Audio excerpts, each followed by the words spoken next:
Hi guys, this is Jel Patel from English Guruji channel. आप सभी का स्वागत है इस वीडियो लेक्चर में। दोस्तों, आज का टॉपिक है ट्रांसफॉर्मेशन। आज के इस वीडियो लेक्चर में हमने removing the adverb too and adding the adverb too का प्रयोग करके वाक्यों का रूपांतरण करना बताया है। तो इसे पूरा सीखने के लिए अंत तक हमारे साथ बने रहें। अंत में आपको एक्सरसाइज भी दिया जाएगा ताकि आप प्रैक्टिस कर सकें। तो आपका ज़्यादा टाइम न लेते हुए चलिए शुरू करते हैं।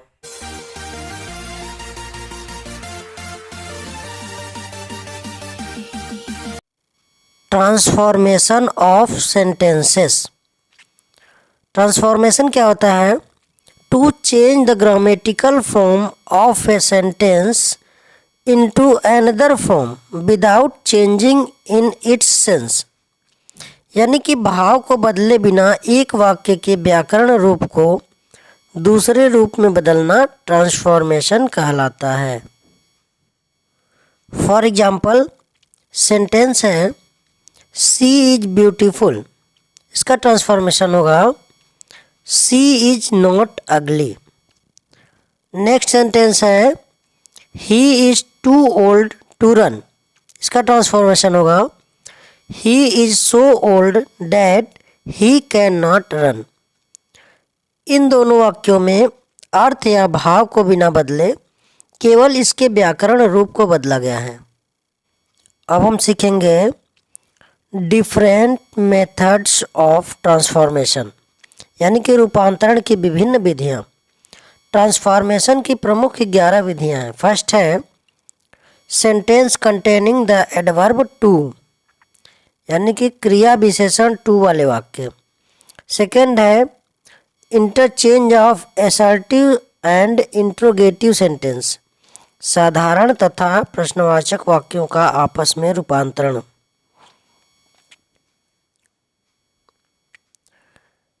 थर्ड है interchange of affirmative and negative sentence, यानी कि सकारात्मक तथा नकारात्मक वाक्यों का आपस में रूपांतरण।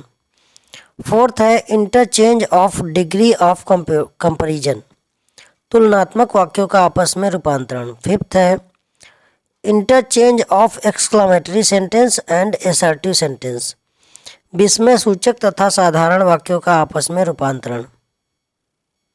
सिक्स्थ है different ways of expressing condition and contrast, शर्त और विरोध प्रकट करने के विभिन्न तरीके। नेक्स्ट है interchange of active and passive voice, active तथा पैसिव वॉइस का आपस में रूपांतरण। एट्थ है interchange of one part of speech with another, parts of speech का आपस में रूपांतरण। नाइन्थ है interchange of simple sentences and compound sentences, साधारण तथा संयुक्त वाक्यों का आपस में रूपांतरण। 10वां है interchange of simple sentences and complex sentences, साधारण तथा मिश्रित वाक्यों का आपस में रूपांतरण। और 11th है interchange of compound sentences and complex sentences, संयुक्त तथा मिश्रित वाक्यों का आपस में रूपांतरण। फर्स्ट ऑफ ऑल हम पढ़ेंगे sentence containing the adverb too, क्रिया विशेषण टू वाले वाक्य। इस प्रकार के वाक्यों का रूपांतरण दो तरीके से किया जा सकता है। फर्स्ट है रिमूविंग द एडवर्ब टू, क्रिया विशेषण टू को हटाकर।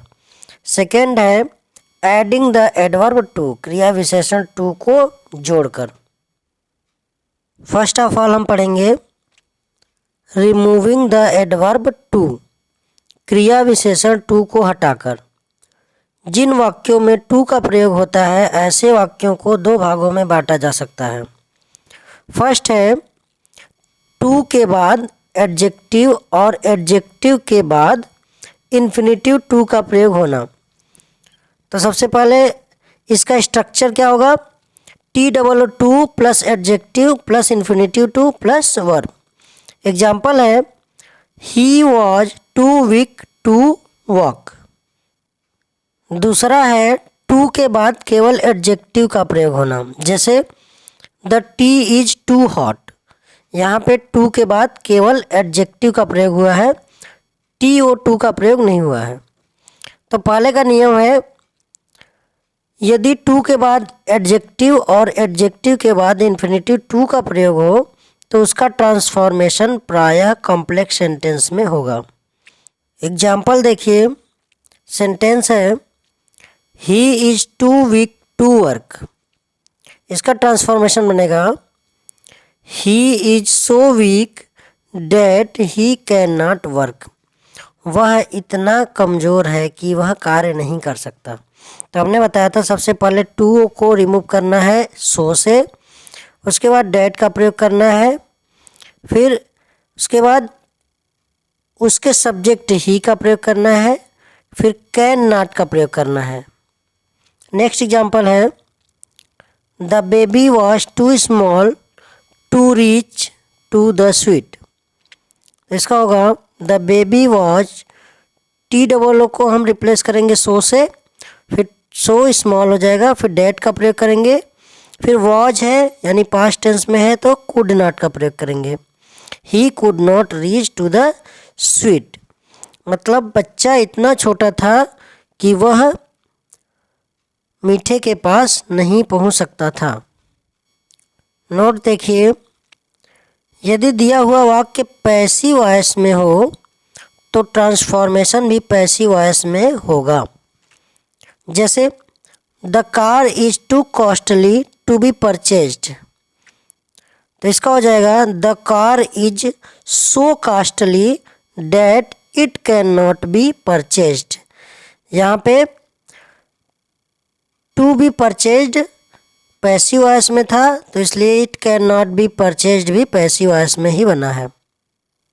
ट्रांसफॉर्म करते समय कैन नॉट के स्थान पर हम do, does, did, will, shell plus not तथा कुड नॉट के स्थान पर वुड नॉट का प्रयोग भी नाउन या प्रोनाउन के अनुसार कर सकते हैं। जैसे एग्जांपल देखिए, he is too proud to help anyone.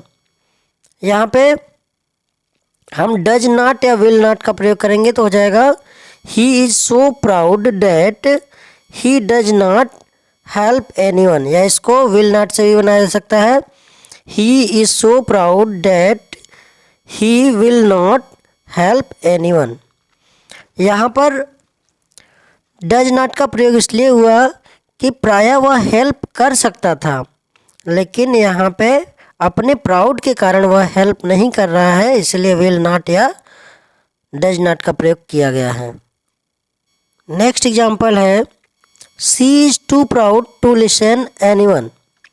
इसका होगा she is so proud that she does not listen to anyone. इसको एक तरीके से और बनाया जा सकता है she is so proud that she will not listen to anyone. उपर्युक्त दोनों उदाहरण में डज नॉट या विल नॉट का प्रयोग देखिए। एक घमंडी व्यक्ति किसी की हेल्प कर सकता है लेकिन साधारणतः वह नहीं करता अथवा नहीं करेगा। इसी प्रकार दूसरे वाक्य में एक घमंडी व्यक्ति किसी की बात सुन सकता है लेकिन साधारणतः वह नहीं सुनता अथवा नहीं सुनेगा। इसीलिए यहाँ पे डज नॉट या विल नॉट का प्रयोग किया गया है। दूसरा नियम है यदि टू के बाद आया हुआ इन्फिनेटिव निगेटिव में हो तो ऐसे वाक्य का ट्रांसफॉर्मेशन करते समय नॉट का प्रयोग नहीं करते हैं। एग्जाम्पल देखिए, she is too intelligent not to solve all the questions. यहाँ पे नॉट टू आया हुआ है जो कि एक निगेटिव इन्फिनेटिव है, इसीलिए हम इसका ट्रांसफॉर्मेशन बनाते समय केवल कैन का प्रयोग करेंगे, नॉट का नहीं। She is so intelligent that she can solve all the questions. तो इसका अर्थ होगा वह इतना इंटेलिजेंट है कि सभी प्रश्न को हल कर सकती है। तीसरा नियम देखिए, कभी कभी वाक्य में एडजेक्टिव के बाद for me, for him, for them, for her, for plus noun, for us, for you का प्रयोग मिलता है।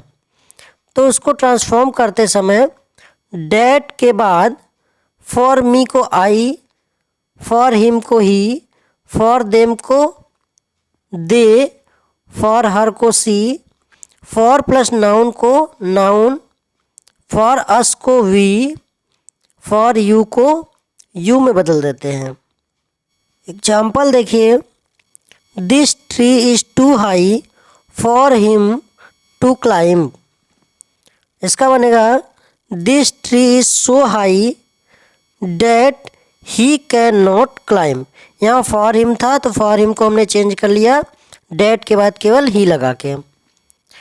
यह पेड़ इतना ऊंचा है कि वह नहीं चढ़ सकता। नेक्स्ट है, it is too hard for me to do. यहाँ पे फॉर मी आया है तो आई कर लेंगे तो हो जाएगा it is so hard that I can not do. यह इतना कठिन है कि मैं नहीं कर सकता। थर्ड एग्जाम्पल है, the question is too difficult for her to solve. तो फॉर हर आया है तो हो जाएगा she. The question is so difficult that she can not solve.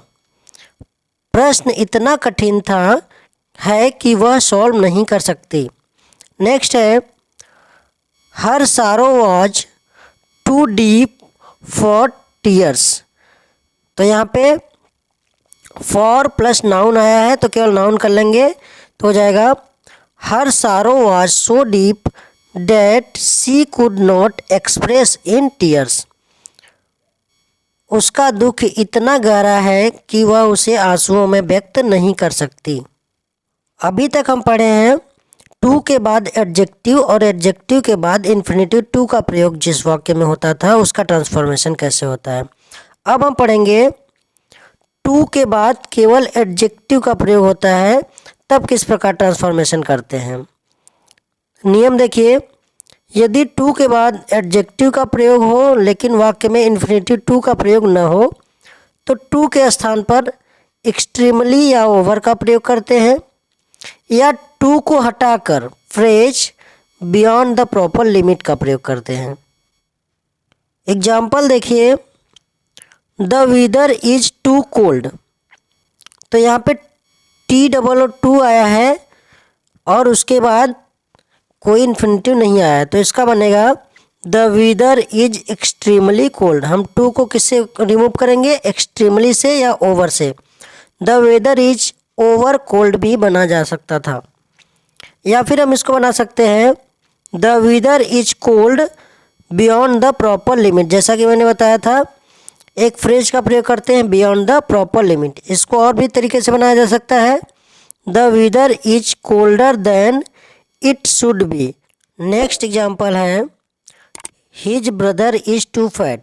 यहाँ पे हर कर लेंगे, हर होगा तो हो जाएगा हर ब्रदर इज ओवर फैट, या एक्सट्रीमली फैट का भी प्रयोग कर सकते हैं। इसको एक और तरीके से बनाया जा सकता है, her brother is fatter than he should be.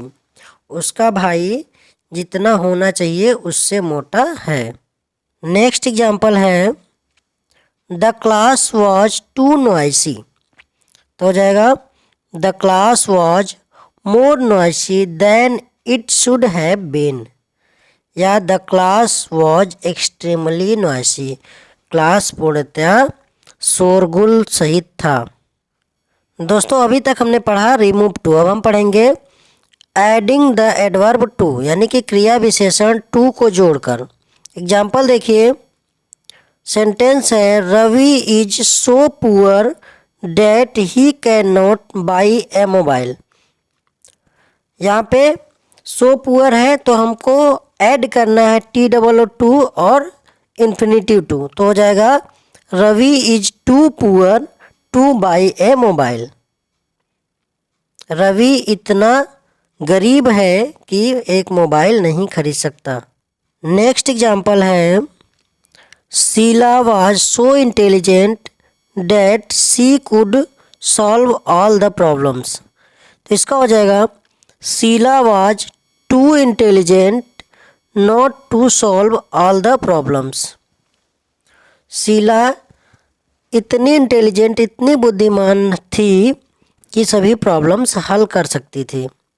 Next example है, Mayank is rich beyond the proper limit. तो इसका हो जाएगा मयंक इज टू रिच। कुछ नहीं करना था दोस्तों, बस इसमें एडिंग टू करना था, रिमूव टू का जस्ट उल्टा। दोस्तों नियम हमने आपको सरलतापूर्वक समझा दिया है, फिर भी यदि कोई डाउट है तो कमेंट करके पूछ सकते हैं। यहाँ पे कुछ एक्सरसाइज दिया गया है जिसे आप अपने से करेंगे। दोस्तों अगर ये वीडियो पसंद आई हो तो इसे लाइक कर दीजिए और अपने दोस्तों को शेयर कर दीजिए ताकि वो लोग भी सीख सके। अगर आपने मेरा चैनल सब्सक्राइब कर लिया है तो इसके लिए बहुत बहुत धन्यवाद। यदि आपने मेरा चैनल अभी तक सब्सक्राइब नहीं किया है तो कृपया इसे सब्सक्राइब कर लीजिए और साथ में बेल आइकन का बटन भी दबा दीजिए ताकि आपको आने वाले वीडियो की नोटिफिकेशन सबसे पहले